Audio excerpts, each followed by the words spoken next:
नमस्कार, मैं हूं आकाश सोनी। क्या आईएसआईएस ने इतनी ताकत और जानकारी इकट्ठा कर ली है कि वो अमेरिका में बड़ा हमला करे? ये हम यूं नहीं कह रहे हैं। मंगलवार 9 फरवरी को अमेरिकी कांग्रेस के सामने अमेरिका की तमाम खुफिया एजेंसियों के आला अफसरों ने अपने अपने विभाग को मिली खुफिया रिपोर्ट्स के आधार पर आईएसआईएस के खतरे का आकलन पेश किया। इस बैठक में यह जानकर अमेरिकी सरकार के लोग भी हैरान रह गए कि आईएसआईएस, इस्लामिक स्टेट या दाइश, जिस भी नाम से आप उसे बुलाएं, वो इतनी क्षमता जुटा चुका है कि वो उनकी जमीन पर सीधे हमले की कोशिश कर सकता है। 2016 में बराक ओबामा के लिए बगदादी सबसे बड़ी चुनौती पेश कर सकता है। देखना यह है ओबामा कैसे रोकता है अमेरिका पर आईएसआईएस का अटैक।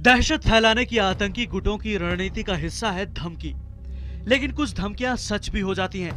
9/11 का हमला ऐसा ही था, जब ओसामा ने अपनी धमकी को सच कर दिखाया। न्यूयॉर्क से टकराने वाले विमानों ने देखते ही देखते 3000 लोगों की जान ले ली। सवाल यह है कि क्या बगदादी में है धमकी सच करने की ताकत? क्या बराक ओबामा को चुनौती दे सकता है बगदादी? कुछ वक्त पहले तक यह सवाल बेमानी ही माना जाता, लेकिन अब नहीं। पिछले साल नवंबर में फ्रांस पर हुए आतंकी हमले में 130 लोग मारे गए। पहले इसे लोन वोल्फ अटैक माना गया, यानी जिहादी विचारधारा से प्रभावित लोगों द्वारा अपने स्तर पर किया गया हमला। लेकिन कुछ दिन पहले हमलावरों का वीडियो जारी कर इस्लामिक स्टेट ने साफ कर दिया कि यह सीधा हमला था, जिसकी साजिश बगदादी के लोगों ने बनाई थी। इस साल इराक, सीरिया और लीबिया से बाहर आईएसआईएस का पहला बड़ा हमला इंडोनेशिया की राजधानी जकार्ता में हुआ। इसके साथ ही साफ हो गया है कि आईएसआईएस की जड़ें इतनी गहरी हो चुकी हैं कि वो दुनिया में कहीं भी हमला कर सकता है। लेकिन सवाल ये है कि क्या अमेरिका पर हमले की क्षमता रखता है बगदादी? अमेरिका के टॉप इंटेलिजेंस अफसरों की माने तो बगदादी अमेरिका पर सीधे हमले की तैयारी कर रहा है, यानी 9/11 जैसा हमला जिसे करने में ओसामा और अल-कायदा कामयाब रहे थे। Leaders are determined to strike the U.S. homeland, beyond inspiring homegrown violent extremist attacks. Although the U.S. is a much harder target than Europe, ISIL external operations remain a critical factor in our threat assessments for 2016. ये बयान है America के director of national intelligence James Clapper का, जबकि एक साल पहले अमेरिकी अधिकारी मानने को तैयार नहीं थे कि इस्लामिक स्टेट उन पर हमला कर सकता है।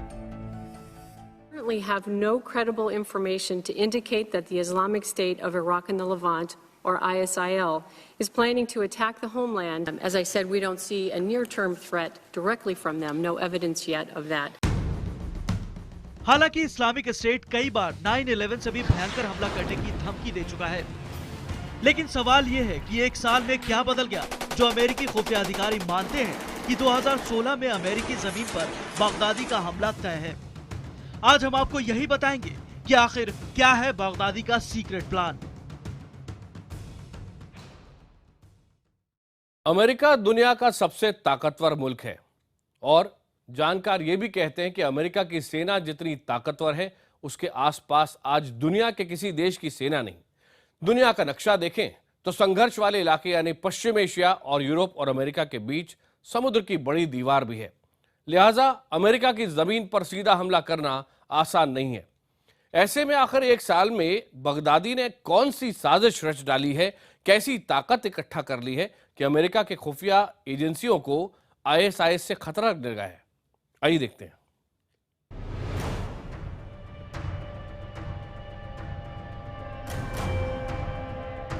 अमेरिका के वर्ल्ड ट्रेड टावर पर 9/11 हमला। भारत की राजधानी मुंबई पर 26/11 का हमला। और एक साथ कई जगह किए जाने वाले सीरियल धमाके, ज्यादा से ज्यादा मासूमों की जान लेने वाले बड़े आतंकी हमले, इस्लामिक स्टेट के आतंकियों को यह तरीके ओसामा बिन लादेन के अल कायदा और हाफिज सईद के पाकिस्तान समर्थित लश्कर तैयबा ने सिखाए हैं।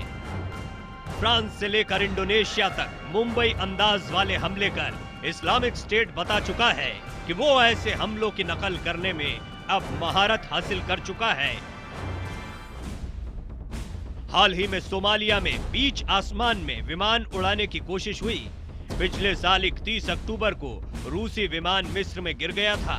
अब दोनों ही मामलों को आतंकी हमला माना जा रहा है, जिन्हें आईएसआईएस ने अंजाम देने का दावा किया है। इसीलिए अमेरिकी एजेंसियां इस्लामिक स्टेट की किसी भी धमकी को हल्के में नहीं लेती।